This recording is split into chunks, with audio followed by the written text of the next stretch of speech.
پاکستان نے بھارت کی ساکھ پر اجارہ کا توڑ نکالنا شروع کر دیا ہے۔ خطے میں نیا معاشی بلاک بنانے کا فیصلہ کیا گیا ہے۔ چین اور ایران سمیت وسط ایشیائی ریاستوں کو اس کا حصہ بنایا جائے گا۔ پاکستان کے اقدام نے بھارت کی نیندیں حرام کر دی ہیں۔ بھارت نے اپنی ہٹ دھرمی سے علاقائی تعاون کی تنظیم سارک کو یرغمال بنانے کی بھرپور کوشش کی۔ بھوٹان، بنگلہ دیش جیسے چھوٹے چھوٹے ممالک کو ساتھ ملا کر پاکستان کو تنہا کرنے کا شوشہ چھوڑنے والے بھارت کی نیندیں حرام ہونے والی ہیں، کیونکہ پاکستان نے جنوبی ایشیا میں سارک کو چیلنج کرنے کے لیے ایک نئے معاشی ہب کے لیے کوششیں تیز کر دی ہیں۔ پاکستان ان دنوں ساؤتھ ایشین ایسوسی ایشن فار ریجنل کوآپریشن کے مد مقابل ساؤتھ ایشین اکنامک الائنس کے لیے سرگرم ہے۔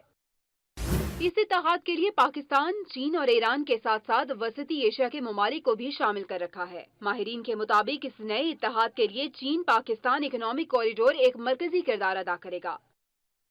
ایران پہلے ہی سے سی پیک میں شمولیت کے لیے دلچسپی کا اظہار کر چکا ہے۔ سارک کانفرنس کے بائیکاٹ اور دوسرے ممالک کو بھی مجبور کرنے والی مودی سرکار پاکستان کے اس اقدام سے ان دنوں خوف میں مبتلا ہے۔ پاکستان اگر اس بڑے اتحاد کو بنانے میں کامیاب ہو جاتا ہے تو پاکستان کو تنہا کرنے والا ملک بھارت خود علاقے میں تنہائی کا شکار ہو جائے گا اور اس کے پاس صرف بنگلہ دیش اور بھوٹان جیسی چھوٹی معیشت کے حامل ملک ہی رہ جائیں گے۔